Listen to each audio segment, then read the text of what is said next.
Paano pwede mo manufacture sa Pilipinas? Minsan, binigyan pa nga ako ng death certificate ng kusado. Pagkatapos, minahuli ko, huling-huli, buhay na buhay. Ganon ang ating korte dito. Huwag na kong padara ng kalukuhan ninyo dahil alam na alam ko yon.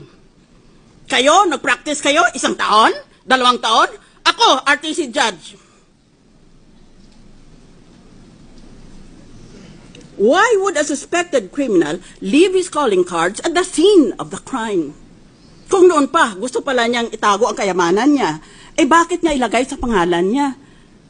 Marami dito sa Pilipinas naglalagay sa ibang papangalan ng ibang tao. Hindi kaya alam ng abogado yon? May master's pa sa Harvard, may doctorate pa sa UST. Ganun kaya siya katanga? Assuming for the sake of argument that there is a preponderance of evidence for the prosecution, the preponderance is not overwhelming. Yan ang Ingles. Hinada ko para sa 2 minutes ko. Wala pala kaming limitasyon. Ngayon Tagalog naman, at hingi na ako ng paumanhin, abansi pa lang, dahil kulang na kulang Tagalog ko. Unang punto, kung matalo ang Chief Justice dito, di ang ibig sabihin pala, ang mga nananalo ay mga honest na tao. Dahil kinundina nila dahil corrupt yung taong yon. Di, palagay din natin na itong mga representante, dahil lahat tayo, we represent the people, isn't that so? That's why we are elected officers. We're supposed to represent our constituencies. Kung hatulan natin may sala yan, di, ibig lang dahil crooked siya, di ibig lang sabihin tayo, honest tayo.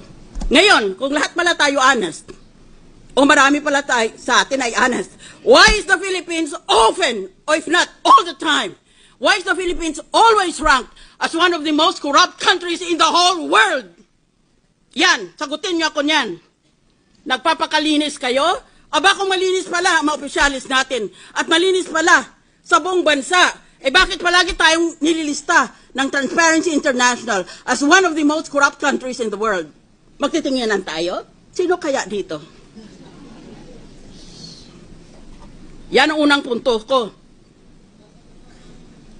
Pangalawa, tumigil na kayo ng kapapangkapan nyo, mga artista. Merong mga politiko na alam natin kung anong loopholes nila sa SALN. Deposito ang sinasabi ng batas pagkatapusan ng Disyembre, katapusan ng taon. Magdeklara ka kung magkanong pera mo sa bangko.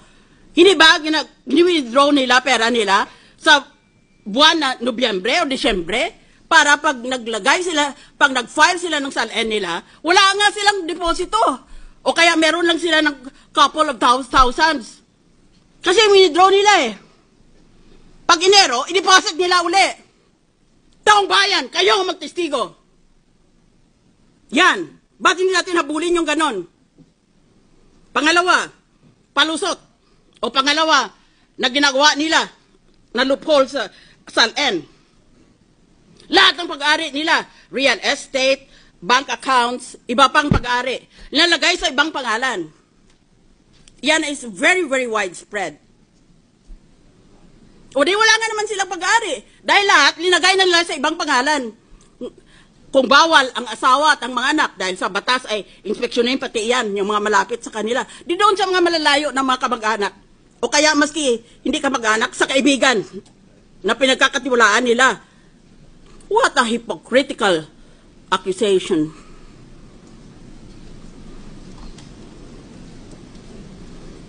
That is a problem with this country. We're all for honest government, and yet the world condemns us as one of the most corrupt countries in the world. That's why it is difficult to win in any international election, in any international campaign, because the Philippines, among others, has a reputation of being a corrupt country. Isip ng iba, kung corrupt ang bayan na yan, walang matinong lalabas dyan. Walang matinong ibubunga yan.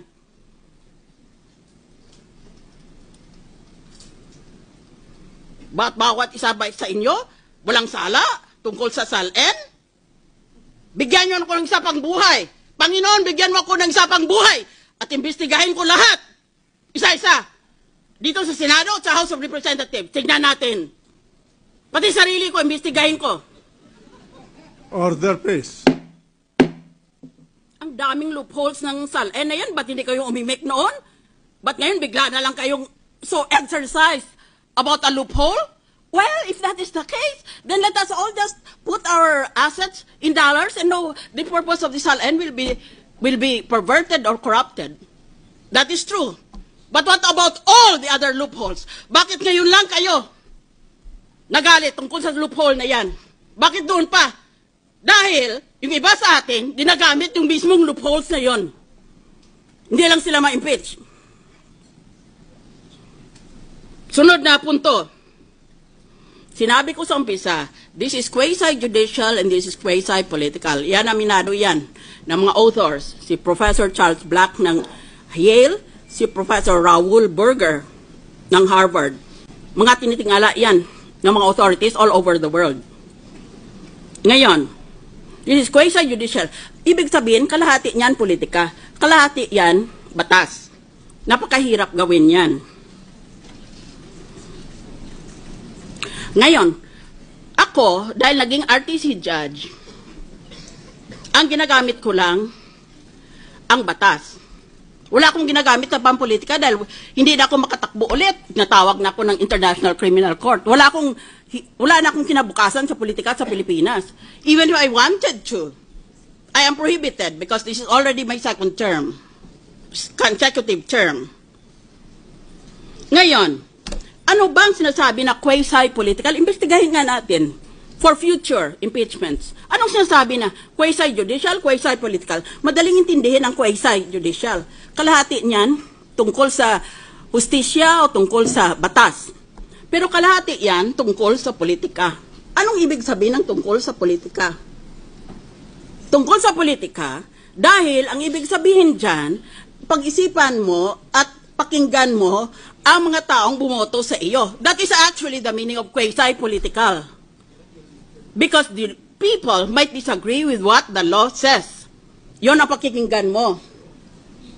That is the meaning of quasi-political. Hindi ibig sabihin quasi-political na buboto ka, ulit bibigyan ka ng mamahaling proyekto sa public works na kung saan maaaring kumita ka. Alam naman natin yan. Kung magkano ang halaga ng public works mo, 10% punta sa iyo kung gusto mo. Hindi iyon ang ibig sabihin na politika. At hindi ibig sabihin na quasi-political na isipin mo, nako, tatakbo ako. Either for re-election or for another position, or I need some position in government for my kalyado ko, who I will use as my dummy. That is not the meaning of quasi-political. May I request the lady to wind up this. I thought that I was unlimited. I prepared a 2-minute paper, but I will obey the injunction. Tsaka, isang punto. Nang nagtapos magpresenta ng ebidensyang prosecution, naglabas ng mga survey ng mga tao gusto pala na guilty ang Chief Justice. Ngayon nagtapos ang defensa, saan yun ang mga survey? Wala. At, huli sa lahat at pinakamahalaga, anong magiging, hindi lang importante kung anong magiging desisyon natin ngayong hapon, anong magiging katuparan, anong susunod sa ating desisyon. Ulit ba mananalo tayo sa botohan? Panalo na tayo sa masa na nakakarami sa ating bansa. And we follow the rule of the majority. Sa kabataan sa pamantasan, dahil they're an educated constituency, sa kaysaysayan ng ating bansa, this will go down in history. Nagtrabaho ako abroad. Nagka-cancer ang tatay ko. Bumalik ako. Sabi ng tatay ko, mag-resign ka nga dyan sa trabaho mong yan. Wala kang silbi sa bayan mo. Magsilbi ka sa sarili mong kababayan. Nagsilbing na nga ako.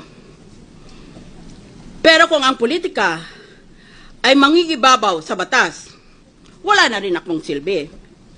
Bayan, kayo ang maghatol sa ginagawa dito sa impeachment trial. What's your vote?